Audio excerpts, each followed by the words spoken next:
I've asked newsletter subscribers and my business network, what is it that you always wanted to know from me as a graphic designer? And 10 of the most common questions I got here, so grab yourself a coffee and let's get started.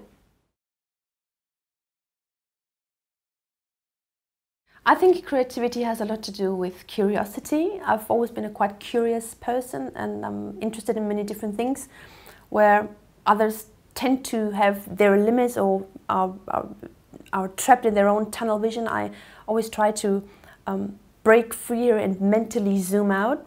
So that's one aspect, being curious. And the other aspect is that I'm quite a solution-oriented person, also in my private life. There are hardly any problems that I don't find a solution for, because I always try to leave set paths and I always question things a lot. I always ask myself, how can I do this better or that better? How can this or that be optimized? So the constant search for better things or to improve things plus my curiosity are my personal keys to creativity. And traveling, that's also very important, and that broadens the horizon, I think. Well, I really have many good ideas at night when I dream, that's true. I don't know why, but luckily I often then wake up and record a voice message on my phone and email it to myself, because my email program is my headquarters, so to speak, so no important idea gets lost. Another thing is that I'm often in the gym, and after an intense training session in the shower, I have a free mind, I'm exhausted mentally and physically, and then I often get good ideas. But if you ask yourself now, does Helene only train and sleep? No, I actually also work during the daytime. And then I work with classic brain or creativity techniques like brainstorming. Brainstorming is, for me personally, the best creativity technique. Well, also I have creative blockades, unfortunately. Fortunately though, they only come in very short moments and not very often. And when I do have a creative blockade, I leave the project I'm working on and continue working on another project. Or if that also doesn't help, I simply do sports. The more intense, the better. That also helps. So it's always important for me to leave the project and have a regular distance to something that I work on, so that I can then focus again when I get back to the project. That's very important.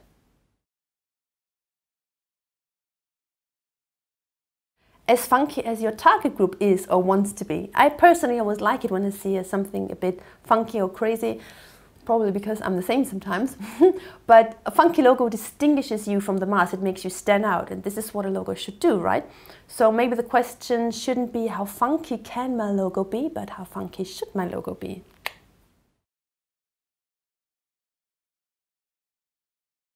There is a set of, let's say, 10 to 15 questions that I ask the client in the course of the briefing. Questions like, what is the difference between your product and your competitors' products?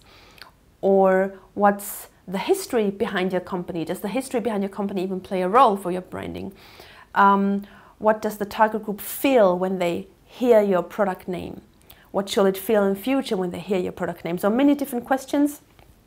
And I usually like to take my clients apart like a barbecue chicken in the course of the briefing. But it's important to ask these questions, not only for me as a graphic designer, but mostly for the client themselves. I'm no font designer, so unfortunately I cannot answer this question. It's always best to ask font designers.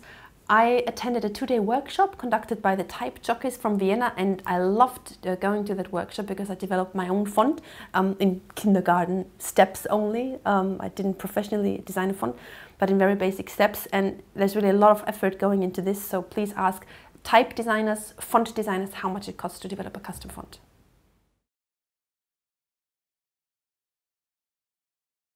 Animated graphics are good when you want to bring the attention to something or when they support the topic. An animation just for the sake of something flashing often looks cheap, to be very honest. Let me give you an example. I use Mailtastic, a fantastic GIF banner solution for my email signature, by the way. And it says something like subscribe to my newsletter, and there is a subtly flashing cursor, mouse cursor, because I want to bring people's attention to that GIF banner to subscribe to my newsletter. Another thing is Kubele Monitoring Health, a client of mine that I did a rebrand for in 2018.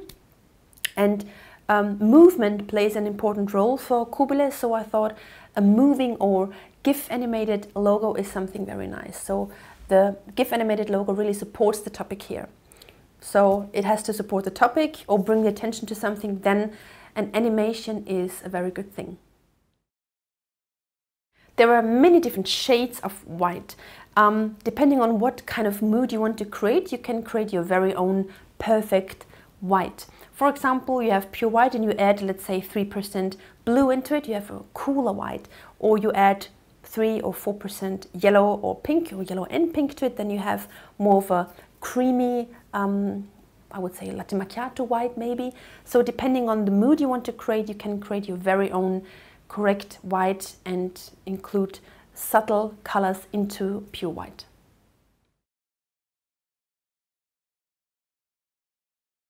As far as I know, Arial and NCS are different color systems, just like Pantone, and I would really recommend to always stay within one and the same color system, color company. For example, when I create a brochure and a website and I work with Pantone colors, I have the Pantone Bridge color fans. They show the Pantone spot colors, and next to it the SMYK color codes, and next to it the equivalent RGB and hex color codes. So I have the visually correct color codes, so the colors on the brochure look like the colors on the website, for instance. So as far as I know, there are also online tools from Arial and NCS to calculate the correct RGB and hex codes from Arial to RGB and from NCS to RGB, but never switch between Arial and NCS and Pantone. Always stay within one and the same color system from one and the same color company. An infographic is a set of data or numbers visualized with only a little amount of text. An infographic is read 30 times more likely than plain text and is something that I absolutely love doing.